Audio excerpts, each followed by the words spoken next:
Well, what is going on YouTube? Welcome back to Therapeutic Edge. Thank you so much for joining me today.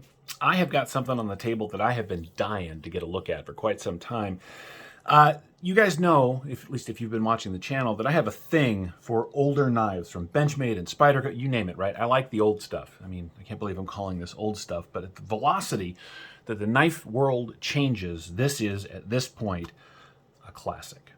This is the Spyderco Mamba. Now, this is 2015, 2016, which to me seems like yesterday, but was in fact a number of years ago, right?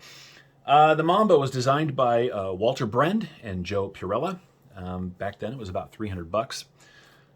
It is just a really, really interesting design. Now this came to me through Dirk by way of a knife collector by the name of Mike. Thank you both very much. In fact, a number of the knives you're going to see over the next couple of weeks came to me by way of Mike. He's very generous, and I'm very lucky. So let's take a look at the Mamba. Now, first and foremost, this is a full-size knife. There was a period of time where companies like Benchmade and Spyderco and getting up into 16, 17, 18, companies like Kaiser, they were fearless.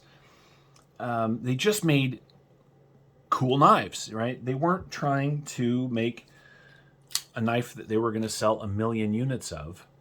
They were more interested in just making cool knives. And this is absolutely one of those. This thing is an absolute monster. And yet, very comfortable, really well done. It's just beautiful. So let's take a look at it. Now, let's get some specs out of the way, some stats, shall we? The Mamba is, of course, it's carbon fiber. It is tie liners, which was a thing they did a lot of back then. The blade, of course, is S30V. Yeah, it's their S30V. I knew that. It is running on bearings, which is a little unusual for a Spyderco. It's just gorgeously designed. Now, one of the things I'm not sure how well it's going to come up is that this is blackwashed. The swedge and the hollow ground blade, this is all blackwashed. The flats are silver, right? So let's see if you can see that. Is that going to show up? Yeah, there we go. It's just interesting.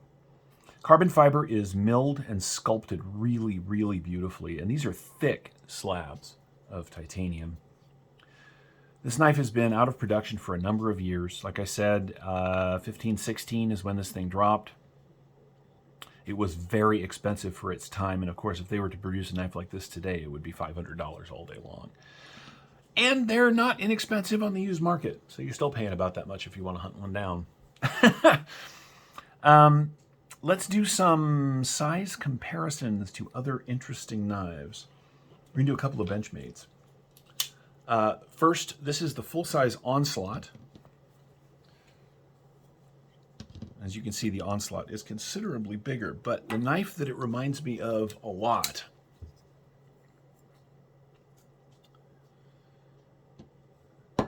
is the Bedlam.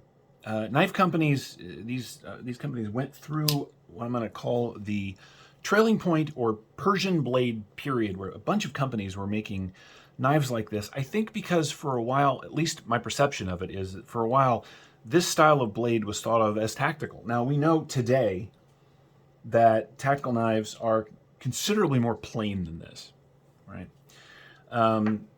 More pointy, less interesting. But this was definitely sort of what was happening in the kind of custom and high-end tactical world at the time.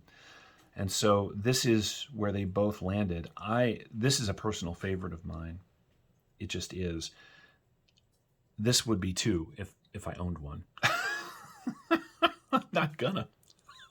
I wish I could, but I'm not gonna. Let's do some size comparison with tools you may be a little more familiar with. Here it is against the full size bug out.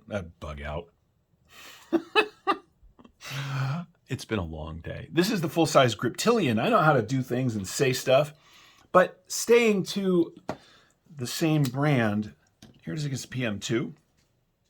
As you can see, the Mamba is considerably bigger than the PM2, which means, of course, that it is going to be absolutely a monster compared to the Para 3.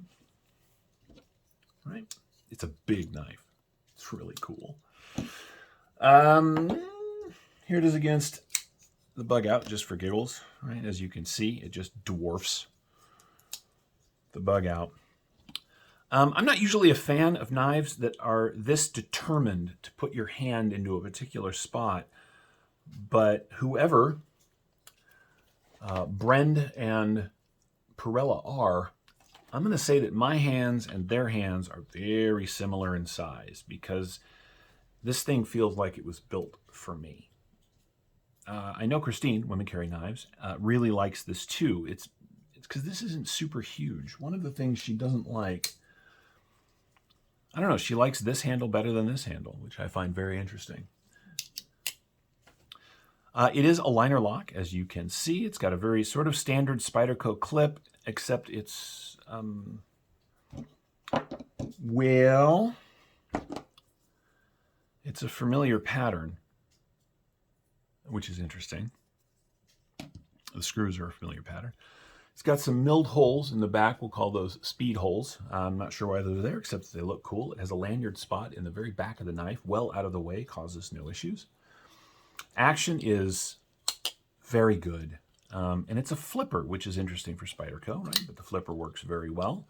Not always the case on these older knives. They hadn't quite mastered the geometry of the flipper, but in this case, this works very well. But they did also put traditional Spidey hole in it, so you can flick it very, very easily, and it is just a joy that way. Now, this is much more of an overview of a classic piece of cutlery, because it's not like I dropped this thing in my pocket and went out and went to town with it. I have carried it just to see what it's like, and it is beefy. I mean, it is as thick, if not a little bit thicker, than the full-size Onslaught. And it is definitely thicker than the Bedlam here. And it is basically 2 PM2s. You know it's in your pocket for sure. And yet, all that aside, it's still a fairly nice carry, although it does chew up a ton of pocket. The Persian blade lends itself to all of your daily tasks, although it is a very large flipper, which, you know, gets in the way. But because of this lovely large piece of belly, there's lots of knife to get down on the table before you got to worry about tapping the handle down. Although, right, it does. Well, let's see if I can do this with something else. Use an envelope. Right, as you can see, if we do it flat, there's just a little tiny bit of blade that touches down before the flipper and the tail end of the handle touch the ground. This is much more of a slicer and a stabber than it is sort of a daily EDC, and yet it works beautifully for that too. Overall specs on this thing, size-wise, the knife itself is 9 1/8 overall. The blade is 3 3/4 of cutting on 4 inches of their S30V. Now remember, back when this came out, S30V was a big deal, right? Closed length on the Mamba, coming in at 1, 2, 3, 4, 5.5 inches. And in the pocket, we're just going to line it up as best we can, but it's 2 inches. I mean, it just is. This is the only thing you're going to put in your pocket. And yet, it is very comfortable. I wish they were still doing stuff like this. I say this with everyone, and I've got a couple of other classics coming up, but I said this very much in my review of the Onslaught here from Benchmade. I love Benchmade knives. I mean, I do. They're fantastic tools. I love Spydercos.